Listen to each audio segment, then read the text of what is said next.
Hi guys, my name is Megan and today I've got my July TBR for you. Alright, so I happen to pick the hottest day of the year so far to film this, so sorry if my face is red and sweaty.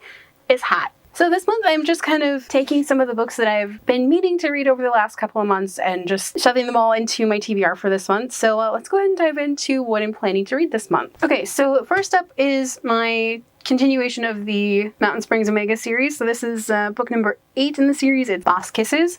I don't want to know too much going into this one. I know there is a gender fluid character in this one. That's about all I know about this one going into it. These books are super short and they are romance books.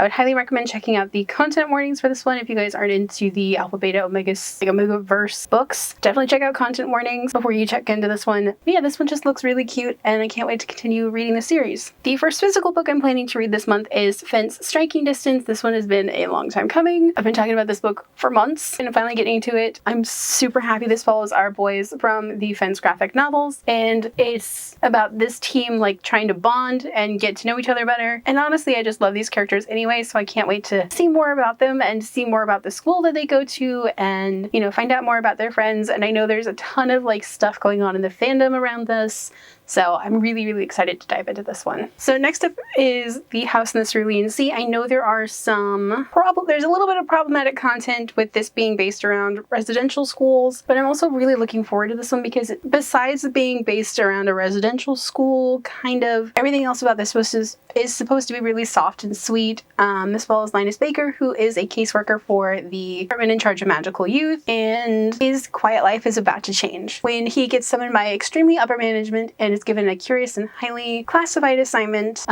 Then that is to travel to an orphanage on a distant island and determine whether 6 dangerous magical children are so dangerous, in fact, that they're likely to bring about the end of days. Honestly, I'm really looking forward to this one because this has a really great like found family trope to it, and TJ Klune is one of my favorite authors, so can't wait to dive into this. Alright, so for this month's graphic novel, I'm actually reading 4 comics, so issue 3, 4, 5, and 6 of the Steel Prince saga by V.E. Schwab's. This is a prequel series to the Shades of Magic books.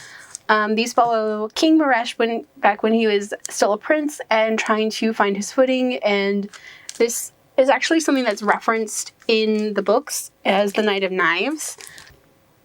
There we go.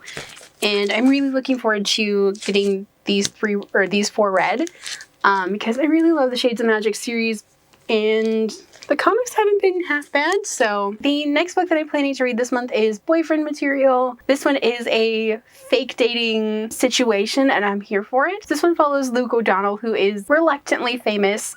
His rock star parents split up when he was young and his father's never spent 20 years cruising in and out of rehab, and now his dad's trying to make a comeback, and that means Luke's back in the public eye. And one compromising photo is just, you know, enough to ruin everything for him. So to clean up his image, Luke to find a nice normal like relationship, and Oliver Blackwood is as nice and normal as they come. He's a barrister, which I think that's a lawyer, but I'm not sure, and an ethical vegetarian, and he's never inspired a moment of scandal in his entire life, and I'm really looking forward to seeing how these two end up together. And like, I've heard nothing but good things about this book and I'm really excited for it, and the chapter headers are like the London Underground symbol, so I'm really excited about this. It just looks super, super sweet.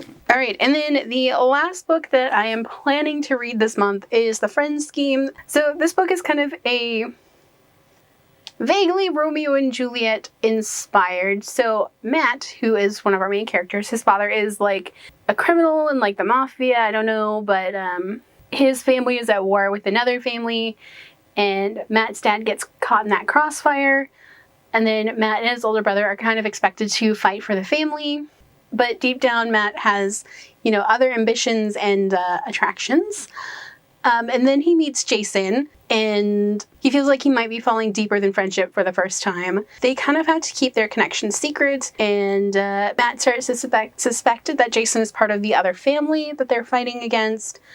And then things end up a lot worse than what he thinks they are. So this one, I've been really interested in this one because, first of all, because of the cover, but also because this sounds like a really intriguing plot. And I'm not sure if I'm really into that whole Shakespeare-inspired thing, but this sounds interesting with like mafia and these two boys falling in love. So we'll see how that goes. All right, so those are my reading plans for July. What are you guys planning to read this month? Let me know down below. If you guys like this video, don't forget to hit the like button. If you haven't already and would like to, go ahead and hit the subscribe button. And if you'd like to follow me on social media for more bookish stuff, check out the links down below. Alrighty, bye guys.